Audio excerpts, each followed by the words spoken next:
नमस्कार मंडळी, तर प्रियाज कुकिंग रेसिपीमध्ये तुमचं स्वागत आहे. तर मी घेऊन आलेले डिंकाचे मस्त लाडू. थंडी सुरू झालेली आहे, तर रेसिपी नक्की शेवटपर्यंत बघा. तर इथं मी मस्त खारीक आणि खोबरं मी मस्त दळून आणलेलं आहे बाहेर गिरणीतून, आणि ते मस्त भाजून घ्यायचं आहे.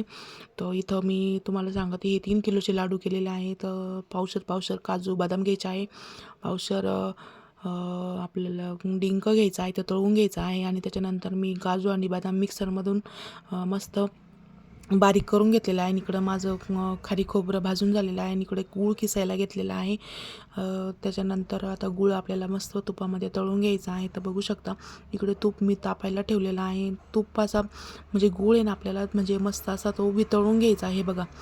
त्याचा काही पाक वगैरे बनवायचा नाही आहे. इथं खूप अशी मेहनत म्हणजे याची मेहनत खूप असते का ते असं म्हणजे गिठुळ्या होऊ नये म्हणून. त्याच्यानंतर असा उलथणीने जो पडतो ना तो पाक, त्याला पाक नाही करायचा आपल्याला, गुळ असं वितळून घ्यायचा आहे. तर बघू शकता, गुळ असं वितळून झाला की ते मिक्स करून घ्यायचं आहे. लगेच हात नाही घालायचा, गरम असतं ते. उलथणीने आपल्याला मिक्स करून घ्यायचं आहे, जेणेकरून आपलं सगळं मिक्स होईल. आणि त्याच्यानंतर सगळे असे लगेच लाडू वळायला घ्यायचे आहे. खूप टेस्टी आणि पौष्टिक असतात. हे 3 किलोचं मिश्रण आहे. तर आम्ही 2 किलो खारीक आणि 1.5 किलो खोबरं टाकलेलं आहे याच्यामध्ये, आणि पावशर काजू बदाम टाकलेला आहे. म्हणजे 3 किलोचं आमचं मिश्रण तयार झालं. आणि त्याच्यात थोडीशी खसखस टाकायची आहे छटाकभर. आणि थोडंसं मुलं खात नाही ना, त्याच्यामुळं आम्ही थोडंसं मेथ्या थोड्या कमीच टाकल्या. ते मेथ्या थोड्याशा मेथ्यासुद्धा टाकलेल्या आहेत, जेणेकरून लाडूसुद्धा असा कडू लागत नाही. मेथ्या भाजून नाही टाकायच्या, तशाच टाकायच्या, जेणेकरून लाडूंना कडवटपणा येत नाही.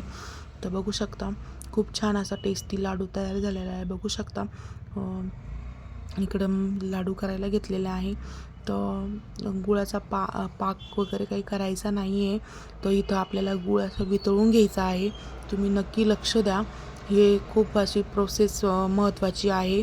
आणि त्याच्यानंतर बघा, लाडू वळलेला आहे. तर खूप टेस्टी आणि छान लागतो हा लाडू खायला.